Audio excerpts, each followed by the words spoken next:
Sveiciens visiem! Šodien gribu padalīties ar jaunu projektu, ar praksi,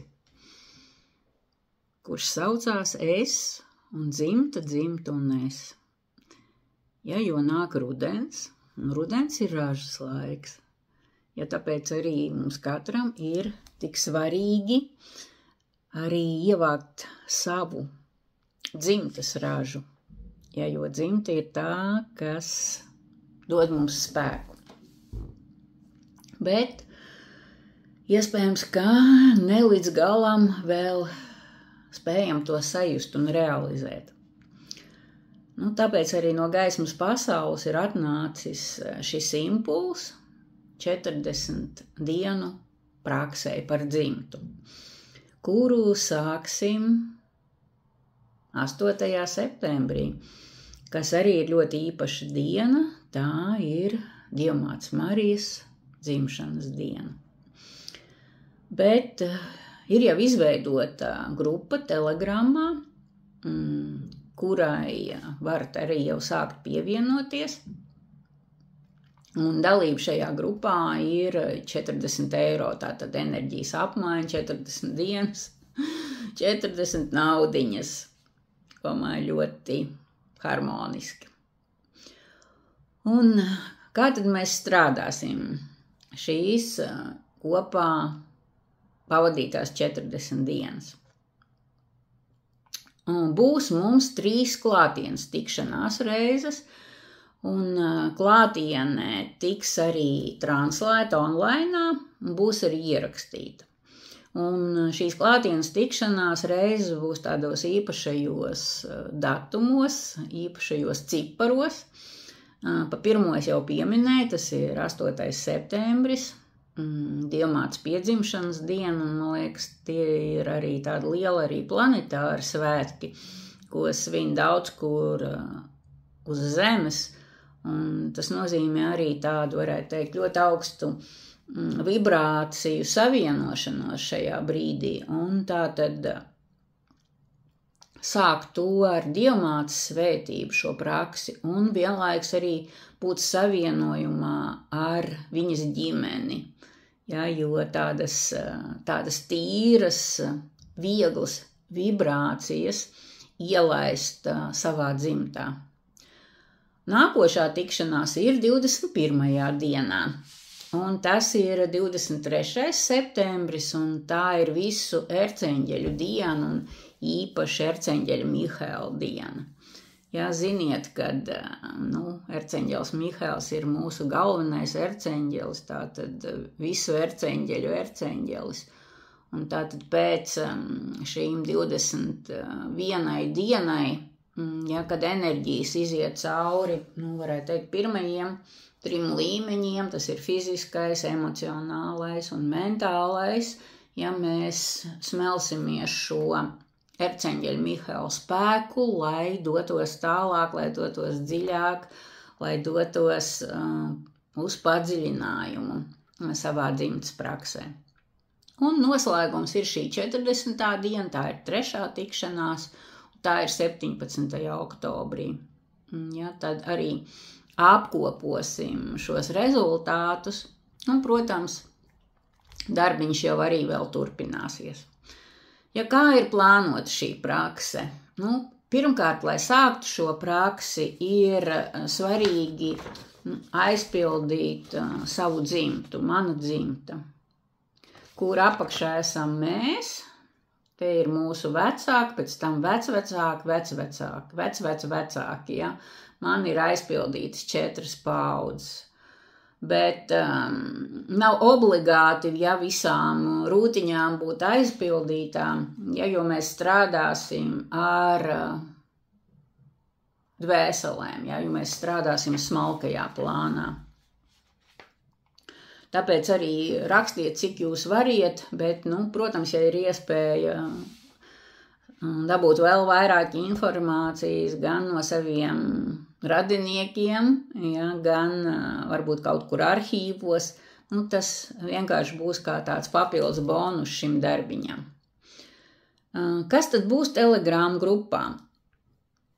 Telegram grupā, kad jūs ieiesiet, būs šis dzimtas koks, bet es zinu, ka daudziem jau viņš ir, kuru jūs izdrukāsiet un aizpildīsiet. Tas, varētu teikt, ir pirmais solis. Turpat ir jau arī ievietots webinārs par dzimtas eņģeli, kuras iesaku noskatīties, lai jau mēs garīgi sevi sagatavot šim procesam. Tā tad būtu saiknē ar šīs enerģijas turētāju, ar savas dzimtas eņģeli. Grupā arī tur būs vairākas sadaļas, tur arī ir lūkšanas, un mums katra nedēļa būs, varētu teikt, par vienu paudzi. Tā kā šeit mums ir 7 paudzes, kurā ietilp 126 cilvēki, tātad pirmā nedēļā mēs esam tā paudze, kas ir vistuvāk zemē, un mēs sāksim ar sevi. Tālāk iesim pie vecākiem, tālāk pie vecvecākiem, vecvecākiem, un tā ar katru nedēļu pa vienai paudzei uz priekšu, līdz tas brīdis, kad mēs esam aptvēruši visus savus 126 tiešos radiniekus.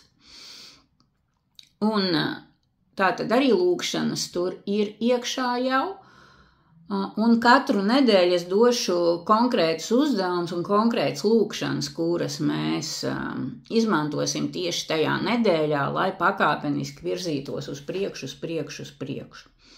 Tur arī ir audio meditācijas jau arī ievietots, un akcents tieši pirmajā nedēļā, kā es teicu, ir darbs ar sevi, jo mums ir jāsagatavo sevi šim procesam. Un tātad tur ir par iekšējo bērnu. Jo tāds veselīgs, dziedināts cilvēks var arī doties un pēc iespējas intensīvāk strādāt ar savu dzimtu. Tur būs arī runa par kristāliem, jo arī šeit šiem eņģeļiem un erceņģeļiem ir noteikti kristāli, par viņiem būs gan bildes, gan apraksts, un jūs varēsiet arī, ja būs vēlēšanās, kristāls arī pielietot šim dzimtas darbam. Par to es vēl tālāk dalīšos nodarbībās un ierakstos, gan audio ierakstos, gan video. Un, protams, arī iespēju uzdot jautājumus, un centīšos uz visiem atbildēt, protams, un arī pieredzes stāsti ļoti interesanti, ka mums būs arī iespēja katram padalīties tieši ar to, svarīgāko, kas ar mums notiek šajā laikā, tā, kā saka, viens otru iedvesmojot un atbalstot šajā procesā. Un, protams, jautājums var būt arī par to, liekas, dzimta ir dzimta, viņai savs laiks, mums savs laiks.